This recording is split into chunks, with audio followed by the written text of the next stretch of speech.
Well, thank you everyone for coming. I'm gonna sit here to introduce our guest. I'm Rachel Bowman. I'm the Executive Director at Hospice Halifax. And this is our first ever spring lecture series. We're gonna have another one in April, so watch for the promos. It's going to be delivered by Dr. Mary Ellen McDonald on death phobia. And this is our first lecture is about grieving caregivers. And we have two friends of hospice with us tonight, both hospice volunteers. And Dawn McLaughlin is Director of Residential Services at Regional Residential Services Society, supporting adults with complex needs and building capacity for end-of-life care. And both Dawn and Lorianne co-chair the end-of-life committee for our RSS and for the whole community that they serve. And Lorianne also works at RRS. I did. She's a counselor supporting adults with intellectual disabilities. And Lorianne has completed her end-of-life doula course. And again, they both work together to provide good end-of-life care practices for the RRS Society. So thank you so much for joining us tonight and for sharing your gifts and expertise with us. And it over. That's right. Thank you for considering us. Yes. We actually do love talking about the dance floor, and we hope that it's something that is useful to everyone today as well. So maybe just a little bit about RSS first. Oh, sure. Sorry. We support 167 adults with an intellectual disability here in HRM. We have 47 different locations and about 12 apartments. So we have 450 staff that support those individuals around those locations. So a lot of the people that we support are getting older. So we're dealing with palliative situations. We're dealing with sudden loss and death. We have stepped into a void in trying to figure out how to support the people that live there, the families that love them, and then the staff that have to support the running of those houses and the supports for everybody. This is a shorter presentation of some of the information we give our staff that we wanted to share today that we find works really well for understanding how to support through loss and grief. Do you patients at all, or is it just the worker? We do, actually. Yeah, we have, there's various levels of comprehension with our residents, but we have done this presentation for, we have a particular group of folks that live in supported apartments that have a little bit less care and they're a bit more independent. And for a while, they were kind of losing a number of people within their own community. So we did a presentation for that group. And you know, a lot of our folks, they live together. So, you know, when we're doing these presentations within the homes and the teams, that does include them as well. Yeah, and we'll use other things like there's some short stories that can kind of help counting on a person's comprehension. There's one called Freddie the Leaf, which is a story that we've used to talk about death and dying for some of the individuals too. We try to pivot the best we can based on the needs of the team that we're dealing with. We like to start all our training with a land acknowledgement. So we would like to acknowledge that we are Mi'kma'ki, the traditional unceded territory of the Mi'kmaq people. This territory is covered by the treaties of peace and friendship, which the Mi'kmaq, Maliseet, and Passamaquoddy people first signed with the British Crown in 1725. The treaties did not involve the surrender of land or resources, but rather established rules for an ongoing nation-to-nation relationship. We are all treaty people. And this is a little shout out to the Skyline Trail. That's always such a pretty photo. So one thing that we talk about with our teams, and we don't only talk about death and dying when we're talking about grief. We want people to have good grief literacy, to understand that grief is something that you might experience at your workplace, but it's also something you experience in your relationships, in your household, in your families. And there's so many things that we actually do grieve on a regular basis. We grieve our histories and where we came from, moving from house to house, neighborhood to neighborhood, relationships, the beginning or ending of them, pets, which are family members, at least mine are. Life cycle changes or expectations, so going from school into workplace, into retirement. Our collective experiences, I think about the mass shooting for an example of that, perhaps the tariffs and what we're going through right now, as something that is a collective experience. Changes to our economic livelihoods or our community, incarceration, illness or loss of abilities or access to things, and then, of course, death and dying. So we want to normalize the grief conversations because we want to give good support to each other and have kindness in the moments where someone might need a little extra care. But that also sets us up for when we are dealing with real loss, that the conversation doesn't come as difficult to us, that we've already started the conversation. And even within our workforce, within our agency, you know, it's becoming very diverse and people are coming from countries, like some of our employees have come from countries where they have left behind some pretty, you know, terrible situations. So to then move into a job where they're also supporting people through this type of thing can be challenging. I think this is the best room I've ever found for this, Yeah. like what we want, brief to how we want it to work and how it actually works. I think everyone kind of giggled a little bit because we know that this is true. And I don't think we get over it. We figure out a way through it, right? Start and end point. Yeah. And I think the other piece we talk to our employees about is being kind with yourself and the fact that today seems like it's gotten easier, but then tomorrow it doesn't. And that's okay because it's that messy knot that we have to figure a way through, and our grief is a process. There are a number of different types of grief. We often find when people are discussing grief that they're talking about, you know, the normal grief. So maybe someone has passed away and there's that period of time where people sort of expect that you are going to be grieving, but there are other, you know, times and things that you would be grieving. So anticipatory grief, knowing that something is coming, and like it was mentioned in the previous slide there, you know, when someone starts to decline or become more ill and they're losing their abilities and you're starting to see what's coming, that can be really just as hard as, you know, when the person has gone. Just looking forward and knowing some of the loss that is coming. And then that normal period of grief where, you know, it's more recognized by a lot of people. Maybe the response to grieving is, you know, more readily available to you. And then disenfranchised grief, like there are many reasons that people are grieving that sometimes don't seem to get the awareness. So like some of the things Dawn mentioned in the previous slide, it doesn't always get discussed if you maybe you're in having an affair with someone and your partner passes away. Well, you may not get the same opportunity to grieve in the same fashion that someone's family member would.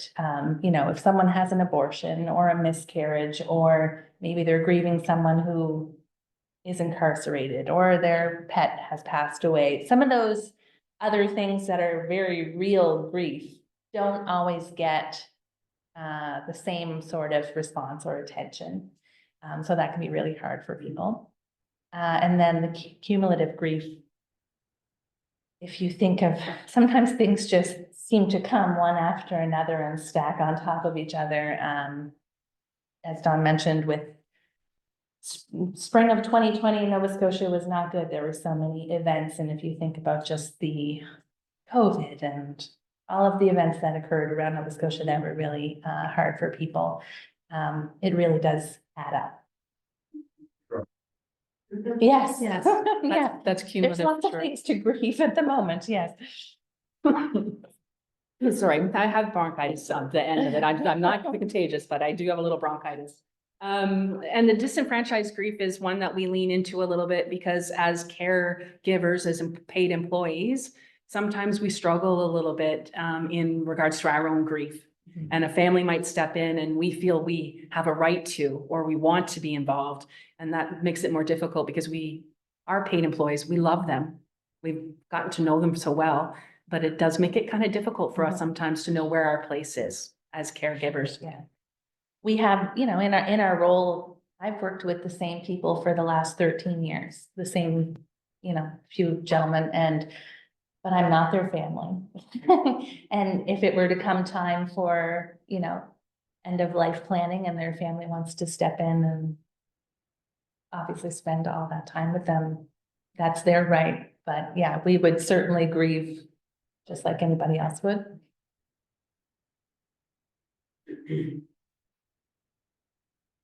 That one's a little cut off, so use the paper for this one.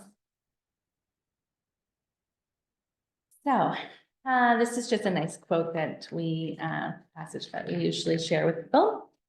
From a young age, we see around us that grief is mostly an affliction, a misery that intrudes into the life that we deserve, a rupture of the natural order of things, a trauma that we need coping and management and 5 stages and 12 steps to get over. But here's the revolution. What if grief is a skill in the same way that love is a skill, something that must be learned and cultivated and taught? What if grief is the natural order of things, a way of loving life anyway? Grief and the love of life are twins, natural human skills that can be learned first by on the receiving end and feeling worthy of them, later by practicing them when you run short of understanding. And that's a Stephen Jenkinson quote that we try to incorporate into our work as we're supporting people. I also heard the quote that grief is love not given, right? So how Lorianne and I came to this when I was 20 years old, my only sister passed away, and I lived abroad when it happened. So I had to make my way back home to a totally different life with parents that were devastated. So walking back into something totally new, and then trying to figure out how to navigate that, which brought me a little closer to death, because when you've had to sit close to it, for some reason, it becomes a bit more intimate with you, right? So for me, talking about grief, talking about my sister, saying Robin's name is important, because she continues. She's still loved. And my grief is something that I carry with me because I loved somebody that existed. Mhm. And for me, in 2016, my father passed away very suddenly, and then 4.5 months later, my mother passed away. So she was diagnosed with a terminal cancer just right after his death, and so nothing was normal for me. And there's a period of time where everyone acknowledges your loss, and then they kind of go back to their life and things are normal, and you're left to figure out how to move forward with it. And it just so happened that my supervisor at the time this committee was in the works. And I was like, gosh, I really wish people were talking about death more, and she was like, are you sure that you want to take part in this? Yeah, so that's how we kind of got involved in this sort of work. So actually, that's how I got to be volunteering with hospice as well. Thanks for sharing. No problem. So what we recognize is that self-awareness is essential in providing palliative care and grief support. Our past experiences, attitudes, beliefs, values, fears, and biases, all of these shape the way we approach loss and end-of-life care in our personal and professional lives.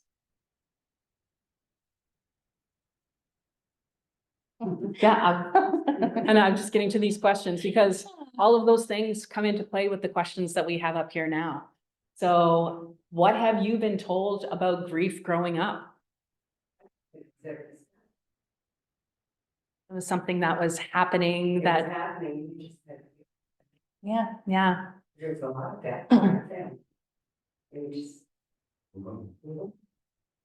keep calm, carry on. I remember looking out a screen door, and I must have been about 5. My grandfather had died, and they were talking about it, but I wasn't part of the conversation. Mhm. Yeah, Remember my dad died, he was young, he died in a car accident, and I remember driving to the church, and I remember everybody's going on with their life, and I'm thinking, what's going on here? Why don't they know my father just died? Yeah. how does life keep going? Yeah, that was weird. Yeah. I did think that. And we deal with this a lot in our work because families do want to protect people with disabilities because they don't want them to hurt. But you know what? They're gonna hurt. Their loved one's gone. So having them go to the funeral is important because it's the ceremony, it's our way of starting to take on board this change in our lives. So we've had to fight back on that a little bit to push because we want people to have the chance to start saying goodbye. And a lot of families seem to think that their loved ones won't understand, but Right. there is a lot to be said in actually witnessing the I process. have someone really close to me, their mother died, like they were just a kid, and they sent them to school that day, Oh, wow. knowing that his mother died, sent him to school to get him out of the way. He had to sit through all day school, knowing his mother died. I'm thinking, wow. Oh, my gosh. You can't do that these days? No, I don't think so. Thank goodness, we have people like you guys. Well, just trying to push a little bit. Were there losses you experienced that you may not have recognized as grieving when you were younger? Loss of friendships or changing of school and those feelings that weren't given the word grief, right? And therefore understanding the process of what you were going through for it. What is your script for others experiencing grief? What is your script? What do you say to someone when you find out someone's loved one has passed away? Actually, I use this quite a bit. I work at a Stone's funeral home. So I see all of this a lot. I bet you do, Yeah. A lot. I've worked there 20 years. I'm a former school principal, so I'm working there part-time, but I see all of this a lot.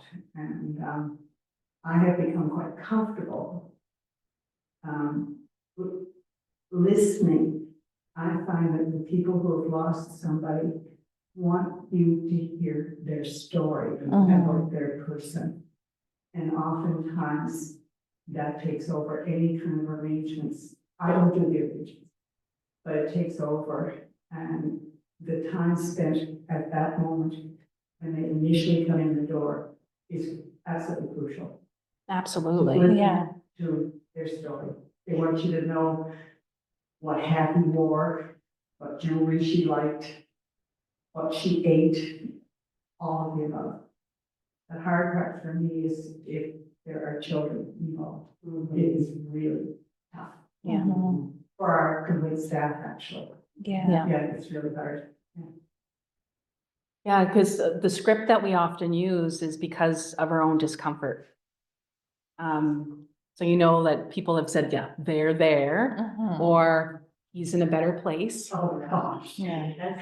That is the worst one. Yeah. They had a good life. They had a good life. You were lucky to have them when you did. Yeah. Yeah. Or I can't imagine. I found that one hard, just because it's like, well, maybe if you tried. A little. I had a girlfriend that said, shut up. And actually, I like that because it was It's a shock to her. It was a shock to her. It was a natural, like, it was out of her mouth before she realized it. So it made me laugh. Yeah. The other ones, I know how you feel. Yeah, no, you don't. No, you don't. Yeah.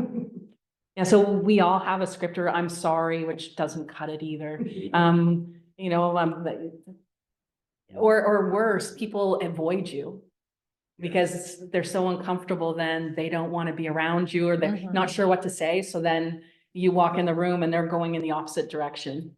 That's happened to me, and I've gone, hey, how are you? I found that happened with us too, because we had two deaths very close in the family. You know, people are, That's great. the second time around, you could just walk by neighbors and know that they were gonna cry if they, if they had to acknowledge you, like they didn't know what to say. But you know that people are coming from a good place when they're trying to say these things like, but doesn't always hit the mark. Yeah. So how am I So skipping what one? is the thing to do? I think it's just saying, I'm here, I'm not sure what to say. Listening. Yeah, I don't know what to say, I just, There's no. Yeah. yeah. I just want you to know I'm here. One thing we often say too, and I can't remember if we left it in the slides, is make things practical. There's nothing worse than like, I'm here if you need anything. Don't hesitate to call. Don't hesitate to call. If you're a grieving person, you don't have the energy to decide what you want and then to call someone to ask for it. So what I'll do is I'll say, I'm coming over tomorrow. Is there anything in particular you want me to bring? Otherwise, I'm gonna bring what I think. One friend of ours talked about how when her son died, her neighbor brought over 2 things of toilet paper, which was wonderful because you're not thinking about buying toilet paper. She's having a lot of people, so sorry.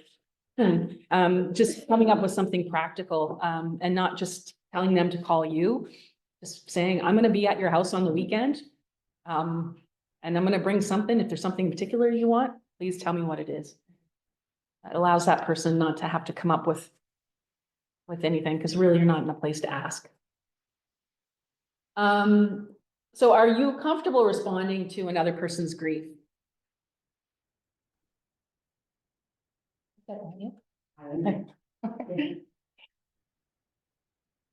And I think it's okay to even admit that you're still uncomfortable, but you're willing to sit with it. Yeah. Comfortable calling. Trying to work at it. Not a normal everyday thing, but. No, it's not. Not something you're trained to do or Yeah. hopefully.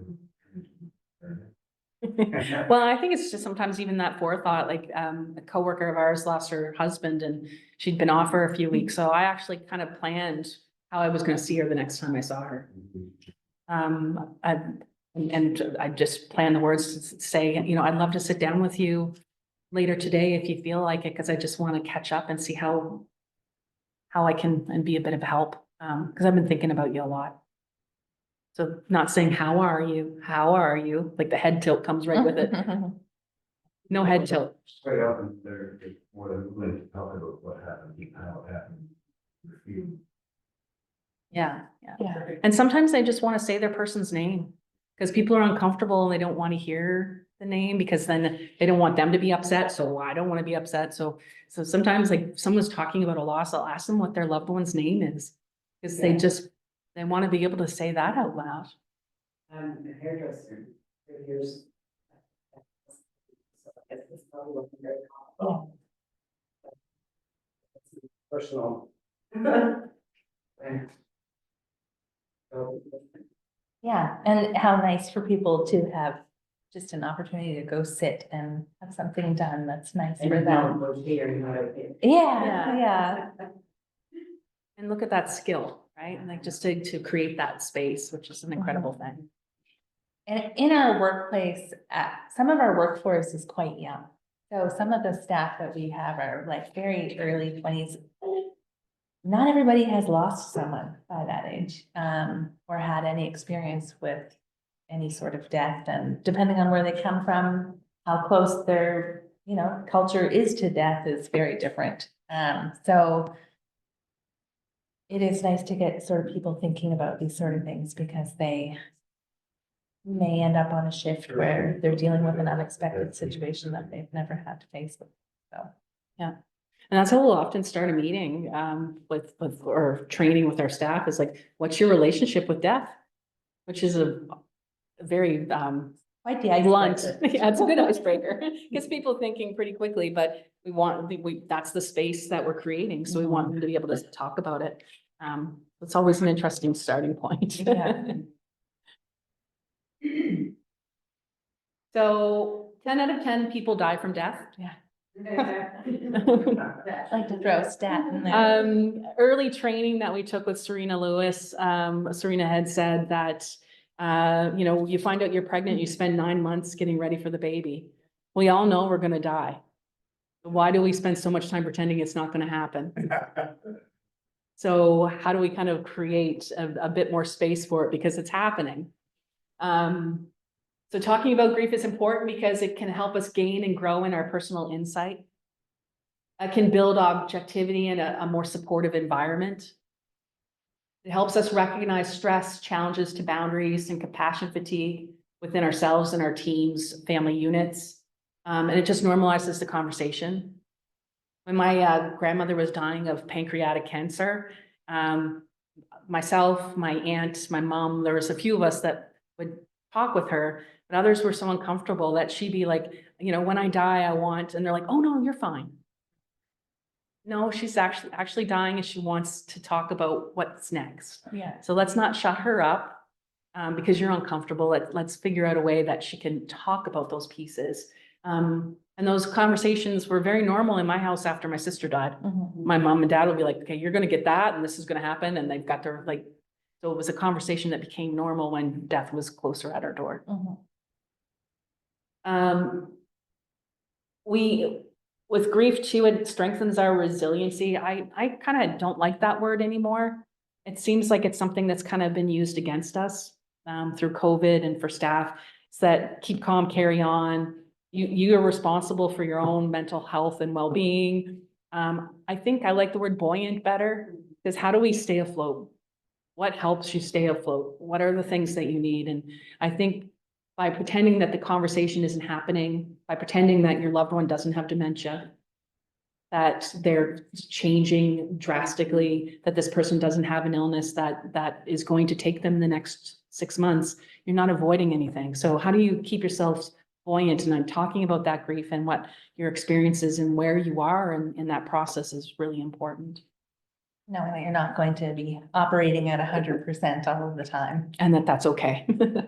And talking about grief promotes positive, effective, sustainable care and grief support in our society. So rather than just suffering alone and that anticipatory grief or that cumulative grief of perhaps a loss of two people or the loss of this person and then the loss of your role as wife or husband and the loss of the house that you grew up together in and the loss of this and loss. How do we sustain that by talking about the grief and the losses that we're experiencing? I often think about, and I'm not sure what any of your workplaces were, but you know, if you think of you had a death in your family, sometimes you might get 3 days bereavement leave or 5 days bereavement leave if it was somebody really close to you. But if you have ever lost anybody, you know, after 5 days, you are not feeling great. And yeah, so we like to get everybody talking about things because we know it doesn't end just when all of the accommodations are complete. And it's a myth that it ends in a year. Yeah.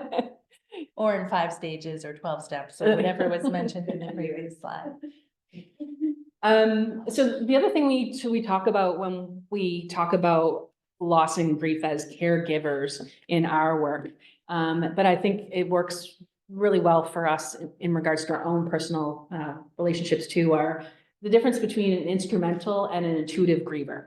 So caveat, just because you're one right now might not mean that you're not the other one, and it might not mean that you're both at the same time, but we just think this kind of adds to a fruitful conversation. So intuitive grievers, they grieve in intense feelings. They feel those feelings and they're strong. Feelings are expressed easily and they outward match inward. So that loss and sadness, you see it through their actions and their facial expressions. They process their grief by telling the story, the narrative, the death and loss. So to your point, that's what they're trying to do. They want to tell the story of this loved one. They are natural meaning makers. They seek to understand the why in the loss, which takes a lot of time sometimes because you really can't figure it out. And they often describe grief in emotional terms like, I feel so sad, I feel lost, I feel vulnerable. It's all emotional words that kind of go with that intuitive grieving. So on the flip side, do you want to do this one? Sure. Instrumental grievers, release of emotion is often through cognitive and behavioral pathways. They talk about issues, not feelings, because those are likely, they like to keep those to themselves. Grief in a cognitive or physical term, they feel like they've been punched in the stomach, or it's gut wrenching, or it's like a cold chill, wound like a top. So they try to associate it with some sort of physical sensation. They want to problem solve their grief and are action oriented. So sometimes you'll see people just want to keep busy. They need to have tasks. They just need to plow through the day and get everything done. They're future focused. Their goal is to move efficiently through the grieving process, trying to get from one end to the other, just move through it. Staff or primary family carers are often placed in instrumental roles. So yeah, you might have that tendency to be more of an intuitive griever, but there's still a lot of things that need to get done, especially if you're in a caregiving role. So those things often, come to the forefront for people who are in these roles. And that's the big thing for us in regards to the thinking about this, is that being forced into that role when it might not even be where you want to be. So as a staff member, the person that you care for just died on shift, but you have all these phone calls to make and you have to do this, you have to do that, you have to do that. You're still working. So you're maybe delaying the emotions that you're feeling because you have a job to do. And if you're the primary caregiver for a child, a parent, the same thing happens. You're the one that needs to call your siblings, and you're the one who has to do this and do that. And sometimes what we see is a delay where someone crashes because they've not been able to lean into their intuitive feelings and their way of processing, because they've been pushed into that instrumental, you got to do this stuff role. And sometimes the timing of things in our workplace can just coincide with people's personal life having a lot going on too. So you might come to work and you're just hanging on by a thread, and then to have something like this happen, that can be a lot for people. Do you think you lean closer to one or the other?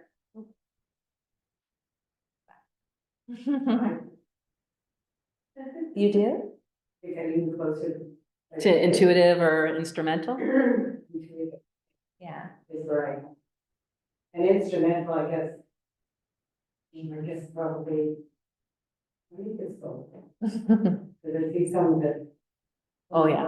And I think you can be both at the same time sometimes, right? Yeah. Yeah.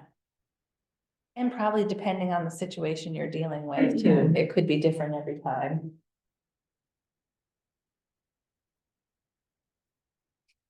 So when considering the care and active grief support for those who do the caring, communication is critical with yourself, the individual, family, and your team. We are usually doing this for our employees, so we want everybody to be able to talk about what they're experiencing, because it's, like we mentioned earlier, this can be a very new situation for a lot of people. And even if it's not easy. So part of the job that people don't always expect to deal with. So. We open up the conversation, especially if we know someone's really done well, where we'll talk to the employees to say, we want you to be comfortable in what you're able to do. And there was one house in particular where there was a staff that hadn't dealt with death before. And we had someone that was palliative, and she wanted to see it through. So what her coworkers were finding though is when she was on shift, she would get overwhelmed. She'd get very emotional, and they would feel like they would have to take care of her while also taking care of other people. So she recognized that in herself when we sat down, we had a conversation, and she said, if I'm getting here, if people just tell me I need to do the laundry, then that would be enough for her to go into the laundry room and just take 5 minutes and a cry. And if at any point she felt that she had to go home, that was okay. But just kind of a way for all of us to recognize moments that she'd reached a point. So people were like, laundry? And she'd take off, and she'd come back. And what was lovely is when we finally lost Isla, she was so proud of herself because she felt like she had helped her team. She felt that she helped Isla through that process, and she felt that she built this skill, not an affliction, this skill for herself. So she joined our committee for a while, that she's moved on to a new job now, but, it was wonderful to watch her evolution. Because she pushed herself. Yeah. You're talking to- Pardon? Is she doing laundry now? I will reach out. I'll say, I'm gonna tell her I talked to her. So what we want to do is support the emotions of grief. So we want to have patience. We want to listen, and have awareness of our own judgment and biases. Because we all have our own values. And as Lorianne said, we have a more diverse workplace now where some people, they grieve alone. They don't grieve in a group. They don't want to come to a joint session. They don't want to do this. So giving room so that people can grieve the way they need to grieve, and that's okay. That we each get the opportunity, because we're all losing someone that's important to us. And how we do that is individual to us. We want to assist the grieving person with maintaining a balance between strengths and limitations. Trying to figure out what the strengths the person has and building on those, and giving them space to fail or need time away. As I said, we have this kind of feeling that grief is a year and then it's over. And that's so not true. Like the year gets you through the first of all those things. But that doesn't mean it's that linear. I lost my sister now, 25 years ago. And there's still days that it's hard to keep going. So allowing for that space, for when we need it is important. We want to normalize the emotions and experiences, that are being expressed by the grieving person. And that active listening is important for that. And as I said earlier, offer encouraging support and practical help. And that could be just writing down in your day timer, I'm going to call them in 2 weeks, just to say, I was thinking about you. And that alone could be something that can give somebody more buoyancy, their ability to keep going for this week.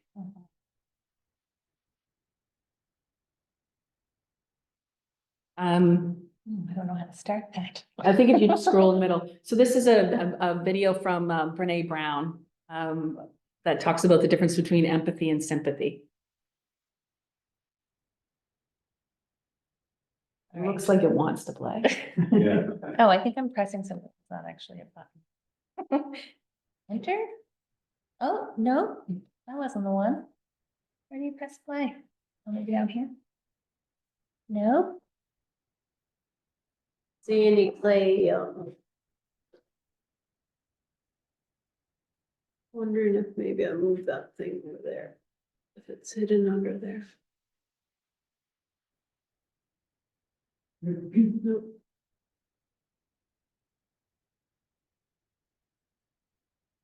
Videos can be tricky. I wonder if you made it not full screen. Sometimes the things will.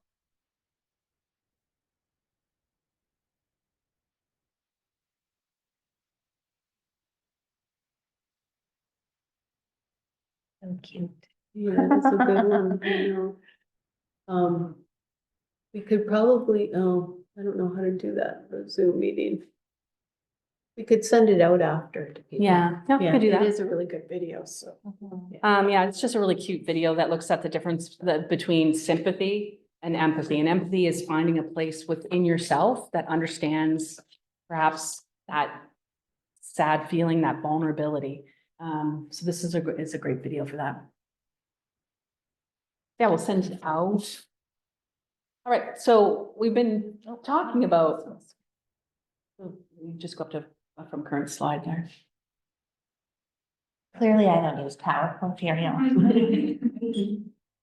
There we go. So we've been kind of floating around the idea of dancing. So a leading cause of moral distress and disenfranchised grief among healthcare workers is boundary confusion, which may manifest itself in a healthcare worker accusing colleagues of not caring as much as they do, or conversely being shocked and saddened when they are not invited to a private family funeral.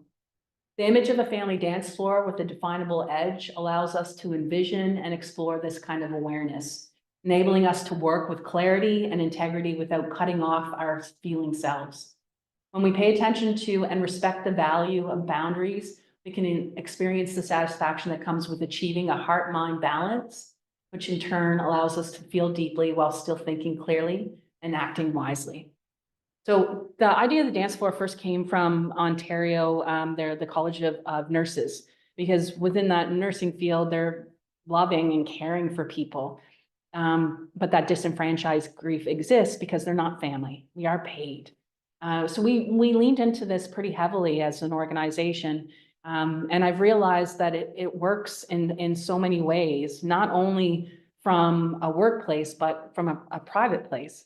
So we wanted to give a couple of examples that have happened to us, just to kind of use this visual and how powerful it can be. So I had 3 girlfriends that I grew up with. I grew up in their house. I kind of call them my sisters, particularly after I lost my own sister. They kind of adopted me in. And in 2019, their mother became suddenly very ill, and she was in the cardiac unit at the QE2. So there are 5 kids all together, and she had 4 or 5 siblings, and the nieces, and all of this family. So we were in the family room, just off her room, and there was probably about 14, 16 of us that were all kind of there for her. And so one of the children came into the waiting area and let us know that she had died while 3 of them were in the room. So everyone rushed to the room, and she was on the bed. Her 5 children were around her. One of them was laying on the bed. Her siblings were crying. There was all these people, and all of them were either related by blood or by marriage. And then there was me, the little adopted one that knew about the dance floor. And so I stood in the doorway with one of the sons-in-law, and I remember thinking dance floor, because I saw so many people that wanted time, and there were so many people that no one was getting time. So I open my big mouth and I say, I wonder if we should give the children time with their mom, and then the siblings, and then have a chance so that everyone has a chance to be with Gina. So everyone empties out of the room, and the 5 children stay, and we go back into the room, and everyone starts trading off. And the first time I realized that I think I made a mistake, one of the sisters came to me and said, Dawn, can I go back in? Like I had this, that's right.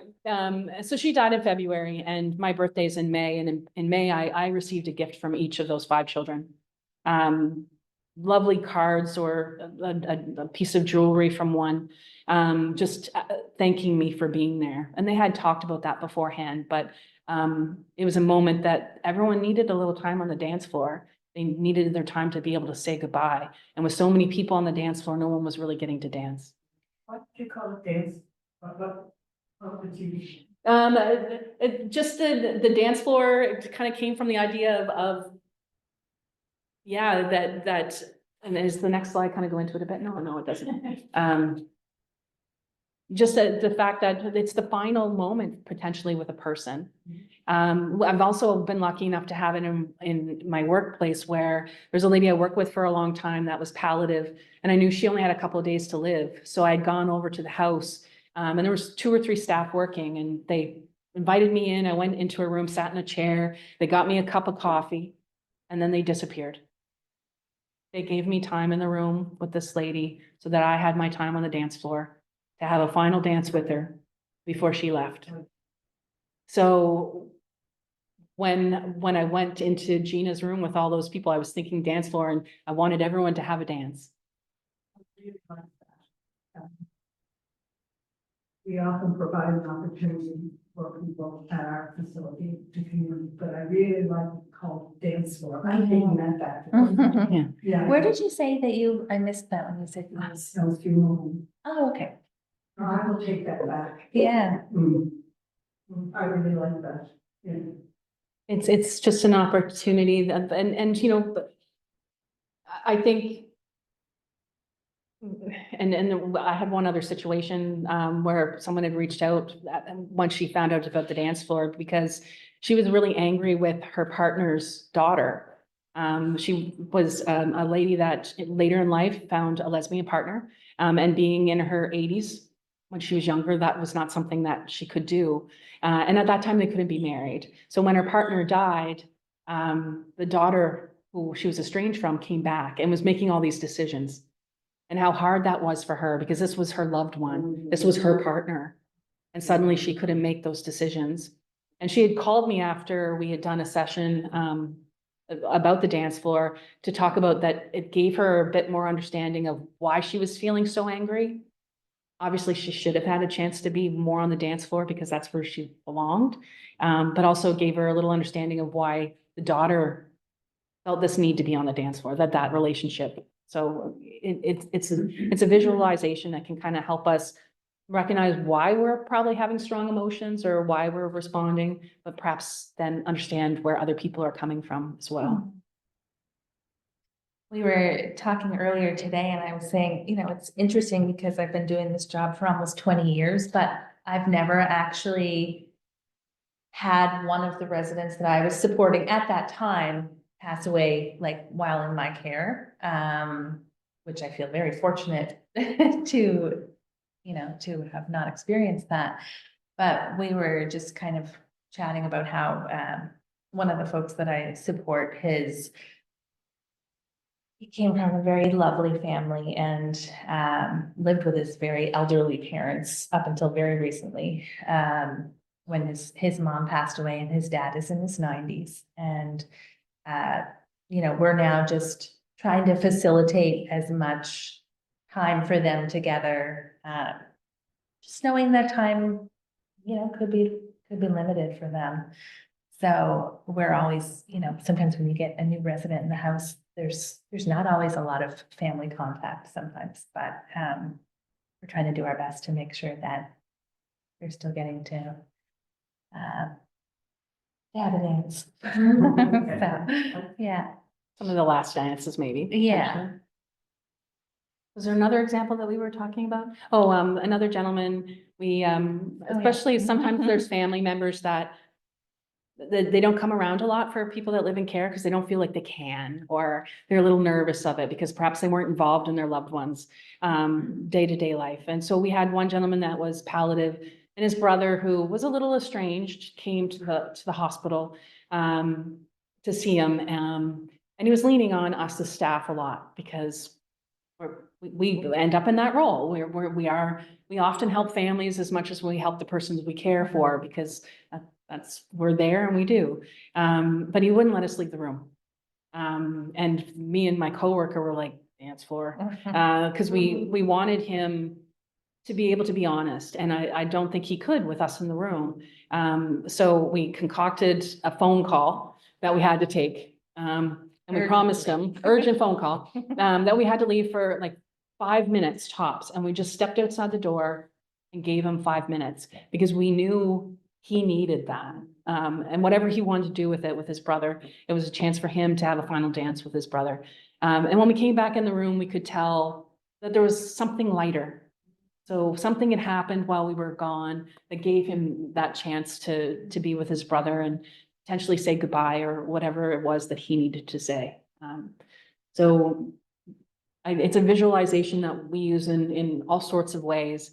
We have staff sometimes that get really angry at families because the family's never there. They're there all the time. And now family comes in, they get to make decisions. They have a right to the dance floor. If we're recognizing that we're dealing with that boundary confusion, which I think is the next slide, it might mean that we're a little bit further on the dance floor than we need to be. So it's a way we can visualize and be a bit of, have self-awareness and a little self-reflection. You dance card. You do need a dance card sometimes. Yeah. And I think about this for us as caregivers for our loved ones too. Because, if you're the one that's caring for your partner or your parent, and you have siblings that are coming in from time to time, you might have that kind of anger towards them, and the fact of all the work that you're doing. And how dare they just come in? But you're the one that created the dance floor. You're the one that is helping modify it and support it. You're the party planner, and that person might be just coming for one dance. You're going to have your dances as well. And it's hard when you know that a person is working with limited time and you want to spend as much time with that person, but sometimes it's just good to know when you need to, step to the sideline a little bit. So that's one thing we talk about with our staff is a strong trust and boundary definitions can help make communication around harder subjects easier down the road. So defining our boundaries is also about self-care and reflection and taking breaks for ourselves. Creating open dialogue creates emotional safety. So to know that, okay, I'm really struggling today, Lorianne, you know, there's been stuff going on at home. I don't think I'm myself. Gives an opportunity so that if I'm a little blunt or maybe a little more emotional, that she's already aware that I might be having a harder day today. Leave judgment out. Again, we all grieve in our own way. And if I feel like I need to get in and clean everything, doesn't mean I care more or care less because you're sitting there crying. You need to do that right now. I need to do that right now. And that's okay. So it's really about co-production, about that supporting of the space and the people that want to be in it. Collaboration amongst all of us and the empowerment to deal with the skill of grief and the moment that you're in.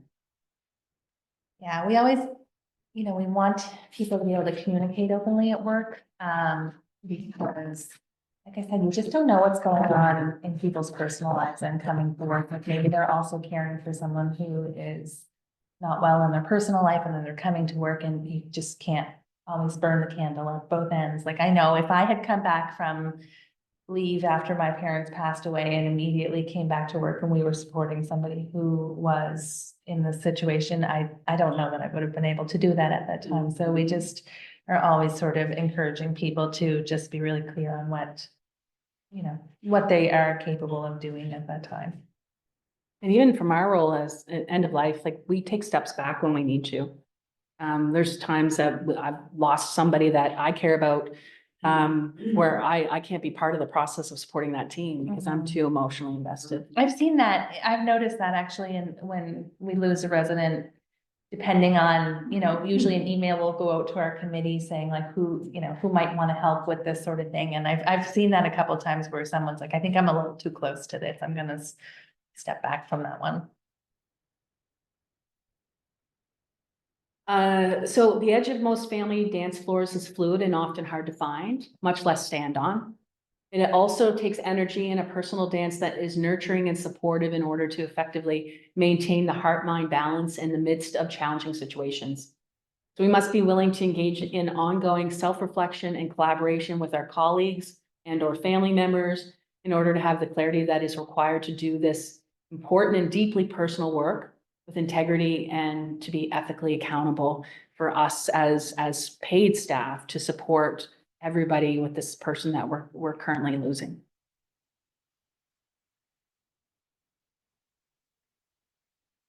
So this is a slide we use for our family, with our teams in regards to kind of recognizing, do you need to take a backward shuffle? Are you having extreme emotional responses? That means that you're really far on the dance floor right now, and perhaps someone that like taking a step back would be important. If we're using language or engage in ownership of individuals, like they're my resident or like that ownership, that means that you're really far on the dance floor and you're not letting someone else on. Needing to control the individual or decisions around their care and treatment. And we've had some teams that have really struggled with this because they have families that they might not have agreed with their decisions in the past. They might have families that haven't been around in a while, but it doesn't matter. Or they don't agree with their funeral plan. Their funeral plans, but that it is in our place. And it might be that, we've had times where we're not invited to the funeral because the family wants a private thing, and we can have our own. But families have a right. We have a right too, but we have to make sure that we're on the edge of the dance floor and being a bit more aware of how we're responding to these interactions. These are questions we'll ask our staff, counting on where we're at. And every staff team, every time we do these sessions, it's very different. You have some groups that just have so much to share and want to talk about things in their own experiences. And then other people that sometimes have to get up and leave the room or don't want to answer any questions or almost seem offended by the fact that, we're bringing up this topic. But, yeah, it's really interesting to see how different it is every time we do it. Yeah. Maybe we kind of quickly go through these slides, I think, so we can chat a little bit more. You know, with our job, and we're not just passing out computers. We work with people. So our hearts are absolutely involved. I'll often say that we are changed by what we do. So compassion fatigue is a real thing. So we need to make sure that we're kind of looking at self-care and self-compassion and really kind of highlighting that for each other as much as we possibly can.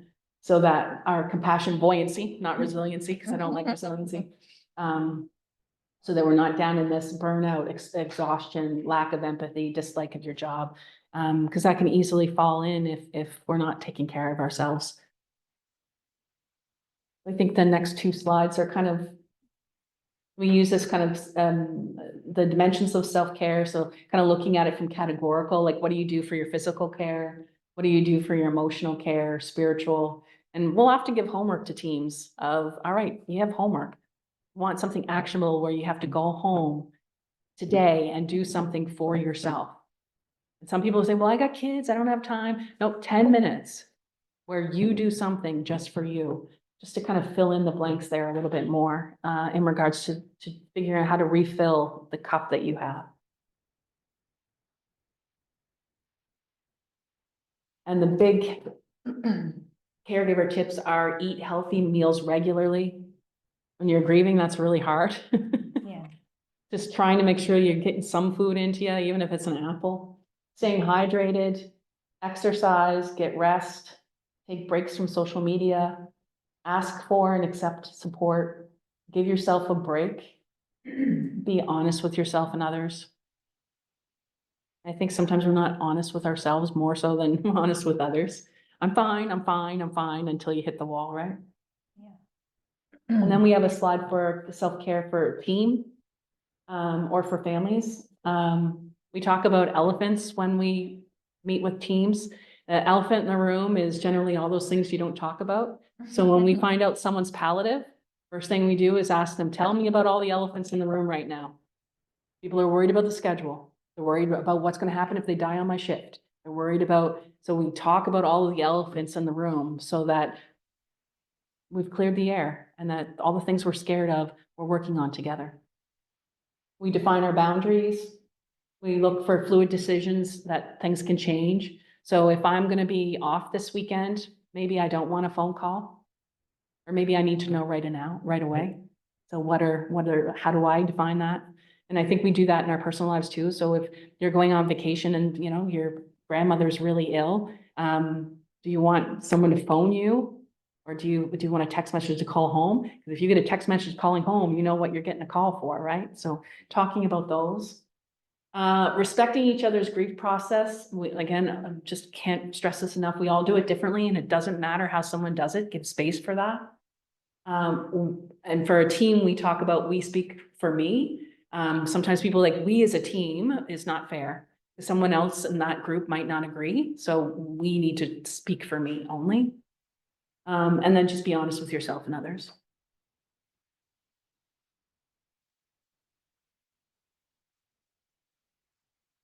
So that's kind of how we kind of deal with our team kind of dynamics and use the dance floor as kind of our center point for talking about how to give space to each other when we're dealing with loss, grief, end of life, whichever one it might be. And these situations come up, you know, they're so different every time. You know, it's very different if you have someone who you know is terminally ill and you have time to plan and you have time to say the things to that person that you want to say or spend that time. But when we often, just in the nature of our work, people die very suddenly. And people aren't always, you know, been granted an opportunity to have any sort of final moments with them. So, yeah, that can really change how well people process it. So, and we'll try to still create a bit of a dance floor for that by, you know, people coming over to the house and going into that person's room and spending time in there.